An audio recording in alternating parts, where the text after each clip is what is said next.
In America, Halloween and Christmas are notable among the holidays, I think, for the total shift in atmosphere and aesthetic they bring. Sure, a school may hang up some paper hearts on Valentine's Day, and the odd person may throw on a green article of clothing for St. Patrick's Day, and 4th of July fireworks dominate hours of the night itself. However, with Halloween and Christmas, the whole world gets an aesthetic and tonal overhaul for an entire month or longer. With Christmas, we get the usual decorations and a permeating sentimentality. With Halloween, we get quite a big range of aesthetics, actually, and the tone shifts to wonder, mischief, and adventure, tinged with some creepiness. This shift extends beyond just decorations, mood, and seasonal foods, and extends to the media we watch.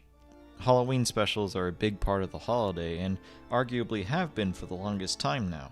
There are, of course, the standalone Halloween specials simply meant to celebrate the atmosphere, but I've always been more interested in special episodes made for pre-existing shows and properties. Seeing TV shows like Foster's Home for Imaginary Friends and SpongeBob depart from their usual aesthetics and tones was always a joy to me. Not only do we see familiar locations now decorated, but also there'd be more focused on the rain or on nighttime than usual. Taking something familiar and putting it through a Halloween lens makes my brain wriggle in a way that I like. It's no wonder that the tradition of the Halloween special extended beyond just television and found its way onto YouTube. JonTron, ignoring the horrors that would later come out of his mouth, actually made some pretty good Halloween specials back in my day. Good Mythical Morning took the time to mess around with what will and will not make a good jack-o'-lantern. Let's players who wouldn't usually play horror games would suddenly play them.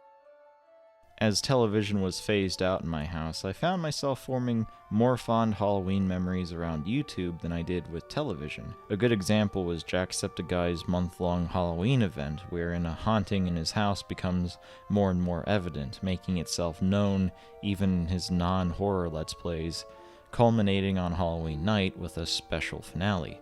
Perhaps I'll talk about that event in more detail another year, but if we're talking about YouTube Halloween specials, there's only one king of that realm in my household. He's gonna take you back to the past to play the shitty games that suck ass he'd rather have. The Angry Video Game Nerd is an internet series created by James Rolfe. The show actually dates back to 2004, before the dawn of YouTube, but eventually made its debut on YouTube in 2006 and was a staple of the website for quite some time. James Rolfe is, himself, the filmmaker's equivalent of a garage band, and I say that in the fondest way possible. Even from early childhood, James Rolfe has been making and watching movies, particularly horror movies. Obviously, the Angry Video Game Nerd is what he's most well known for. Technically speaking, it's a review show where James Rolfe, or the titular Angry Nerd, reviews retro video games from his childhood, with a particularly vulgar brand of over-the-top anger behind it. And I mean extremely vulgar and over-the-top. This is fucking shit. It's diarrhea shit. This game is horrible. Fucking diarrhea. Ass sucks shit. It's balls. What a piece of shitload of fuck. It's definitely not for everyone. I just happened to find myself amused by just how over-the-top the cursing was at way too young an age. I always saw it as more of a gaming variety show, as the reviews aren't typically an unbiased source of information and is more about entertainment. In fact, the nerd is a fictional character with a vastly different personality to James Rolfe. So I really don't understand people who watch AVGN for the review aspect. I mean, hello, he's the Angry Video Game Nerd. You're not exactly going to get a level-headed review out of this guy. There's a good chance you've heard of the nerd, and that'd be no surprise. Sitting at a little under 4 million subscribers, the Angry Video Game Nerd's channel, Massacre, has over 2 billion video views, averaging about 1.2 million views per video, with their most popular video having over 21 million views. Back in the nerd's heyday in the 2000s, the videos easily broke millions of views, some of those classics even sitting at 18, 14, or 13 million views, making them pretty big performers for their time. Of course, if you keep up with the nerd these days, the quality of the show is somewhat a point of controversy and discussion, and admittedly my own investment in the channel took a major hit in 2019. However, all of that is not only irrelevant, but a topic that's already been covered in disgusting detail in other people's videos, so I won't be talking about it any further. With an insanely popular internet show in one hand, a love for horror movies in the other, and filmmaking knowledge and experience rattling around inside of that head of his, it was no wonder that James Rolfe would make Halloween specials for the angry video game nerd. The first AVGN Halloween special aired in October of 2006 on Friday the 13th, where the nerd reviewed, well, Friday the 13th for the NES. This was followed by a review of Nightmare on Elm Street for the NES on October 31st of the same year. Over the last 18 years, the Angry Video Game Nerd has made 28 or so Halloween specials, and because of this large volume of Halloween specials, even in comparison to other veteran YouTubers, he's actually taken advantage of a wide range of Halloween aesthetics. You see, Halloween doesn't have a singular aesthetic or tone, but actually uses a sliding scale. The tone of the holiday ranges from kooky to spooky to creepy to comfy, and to genuine horror. For one, the season can be about enjoying nature and telling stories around a campfire.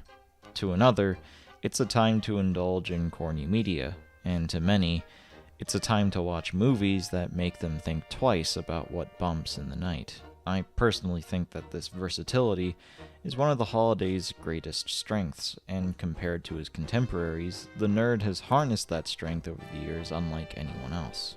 So, if you'll humor me, I'd like to take a walk down memory lane and appreciate how, over the years, the Angry Video Game Nerd has captured Halloween from all sides. I guess a good place to start would be at the beginning. AVGN may be known for elaborate sketches and stories these days, but it wasn't this way from the start. This staple of the nerd actually started with his two-part Halloween special covering Friday the 13th and A Nightmare on Elm Street. In the first of the two, the nerd is being forced to play Friday the 13th by that franchise's very own Jason Voorhees, and while the nerd wants to complain about the game as always, Jason seems sensitive to the topic. The nerd uses sarcasm to mock the game until he can't contain his anger anymore, and then he kills Jason before drinking himself into a drunken stupor. Nightmare on Elm Street picks up right where the previous episode left off, with Freddy Krueger invading the nerd's dreams, and here we get a lot of dream shenanigans, but it's more or less a repeat of the previous episode. What I described might sound familiar to you. In fact, it may be one of the earliest examples, if not the earliest example, of that old review show trope of the character from the reviewed media showing up to attack the reviewer. For what's supposed to be a game review, there's a lot of really cool lighting and camera work in this. However, despite that, it also has that home movie vibe that's a big part of early nerd, and that's definitely a positive. Despite the general competence behind it, you could totally imagine getting a bunch of friends together and making something like this, or even with the help of just one other friend. I especially like how the A Nightmare on Elm Street episode starts with this cheesy recap of the previous episode, complete with stock sound effects and cheap Halloween decorations.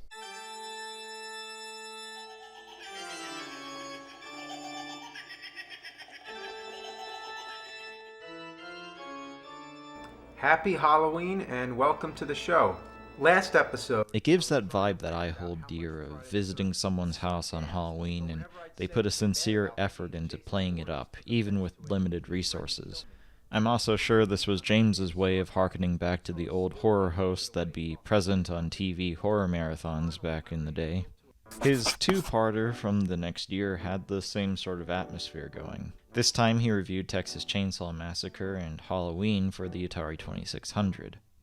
These also have that home movie aesthetic, but instead of just one friend helping him, he got a small band of friends together for it, plus one professional actor. These are his friends' kids in the Halloween episode, by the way, and fun fact, despite his friends' approval, James Rolfe refused to curse in front of the kids and filmed the cursing scene separately. I personally prefer the Texas Chainsaw Massacre episode, particularly because of this opening bit where the nerd buys the game from the hillbilly who comes back later in the episode as one of Leatherface's insane family members. It's actually pretty smartly written and acted. Are you going to buy it, or are you just going to look at it, okay? Because if you're going to look at it, you can put it right back down on the fucking table. Nah, that's alright. I'm not doing it. I'll tell you what. Yeah, what? Yeah, it's still $100. Yeah, what the fuck? These Halloween specials capture a feeling you don't really get from TV Halloween specials, which is that slapped-together feeling. In the hands of an enthusiastic adult, cheap Halloween decorations evolve beyond mere rubber and plastic. They become instruments capable of entertaining children of all ages, bringing them to a more wondrous state of mind. My favorite part of the holiday these days is definitely handing candy out and putting on somewhat of a performance, and I think these Halloween specials might have had something to do with that passion of mine. Keeping with this tradition of doing 2 Halloween specials per year, 2008 saw another double feature. The first, a collection of Dracula games, and the next, a collection of Frankenstein games. I can't place my finger on the name for it, but these episodes have a very particular atmosphere to them that I don't know how to describe. These bright blue, pink, red, and green lights the nerd is bathed in during various shots, paired with the crunchy sounds of wind and bats in the Dracula episode, or electricity and bubbling in the Frankenstein one, do a lot to set the tone. Now, when it comes to Dracula games, most people instantly think of the Castlevania series, but I'm going to delve into the fucking catacombs of hell. Yeah!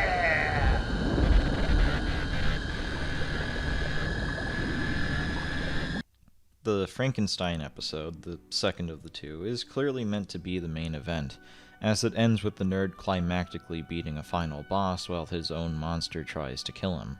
He even does the trope of the show's theme song playing during the triumphant moment. However, I definitely prefer the Dracula episode out of the 2, mainly because the Dracula episode holds onto that atmosphere for longer. The television set to static sitting around the room, casting the background in a sickly blue light, while the nerd is cast in red or magenta in contrast, is such a cool look to me. Apparently a lot of the fans dislike when the nerd reviews a bundle of games instead of going into depth for just one, but I couldn't disagree more. Seeing a veritable history of gaming explored through these games was super interesting to me as a kid. I mean, just look at this controller and the accompanying overlay. I grew up in the 2000s, but somehow laying eyes on this kooky thing sends me right back to childhood.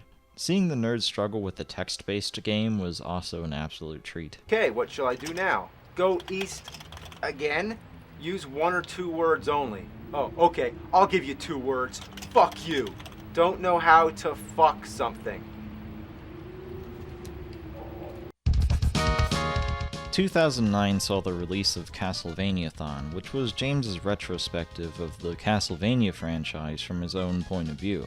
This was a 4-part series that extended into November. It wasn't as detailed as a modern video essay would be. You could argue it's actually a pretty limited look at the franchise, at least in comparison to what a modern video essayist might aspire to, as James seemingly stopped being a fan when the franchise switched from a typical action platformer into the Metroidvania genre of sprawling maps and exploration.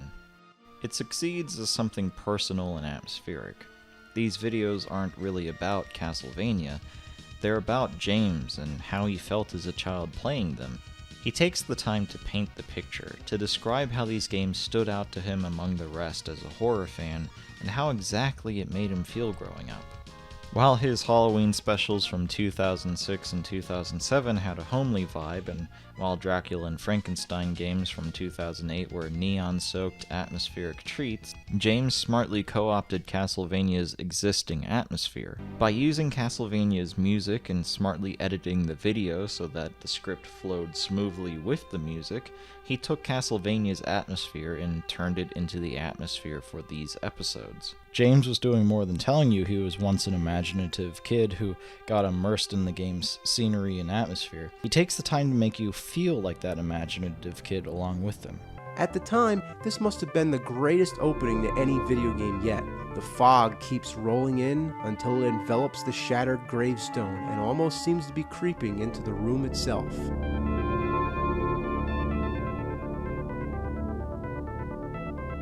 These episodes used to hold my top spot for favorite YouTube Halloween special, as I just adored the vibes.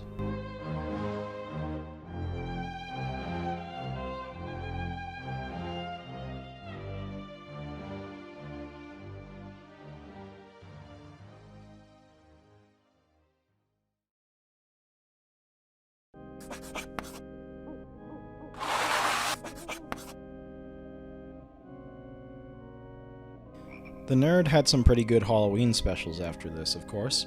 In his review of Alien 3 for the NES back in 2013, he incorporated flashing lights and fog as a homage to the movie's imagery.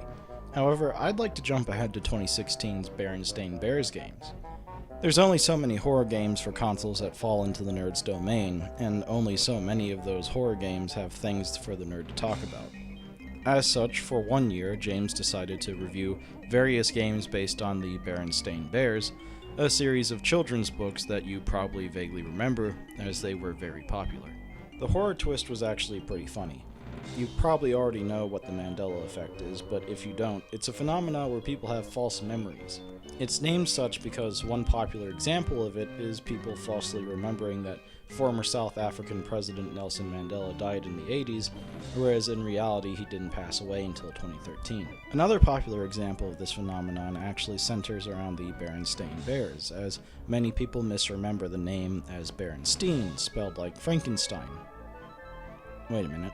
The nerd discovers this fact and has an existential crisis, going back to his childhood home to look at his own Berenstain books to confirm. These are the same books? I remember the torn page, the mustard mark, the shit stain. These are my old books, but it was spelled Steen! It was spelled Berenstain!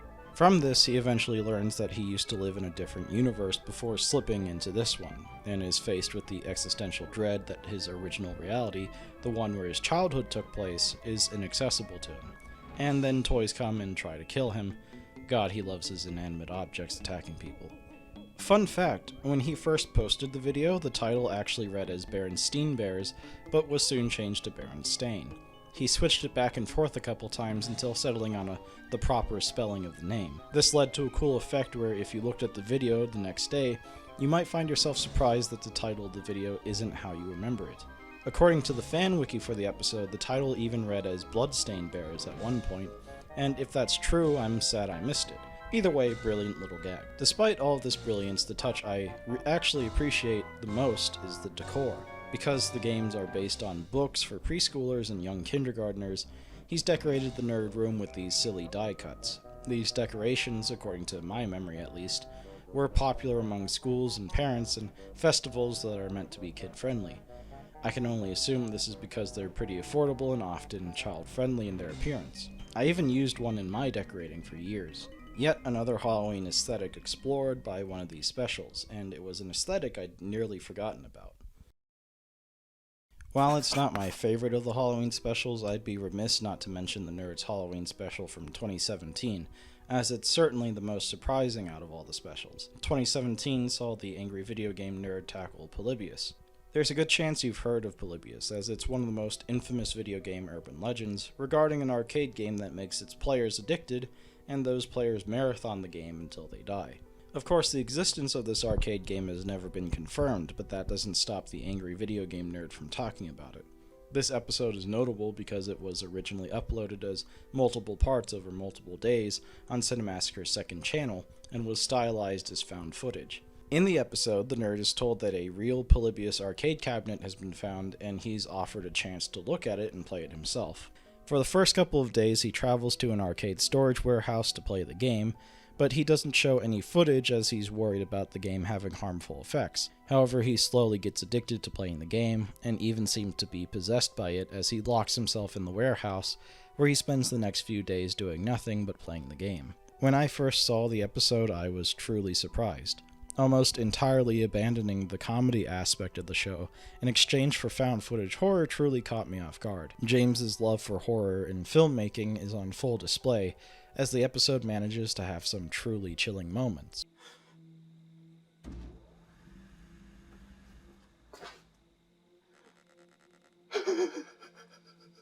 No. More like the ferryman on the river Styx. You give him a coin, he takes you across the river into the underworld.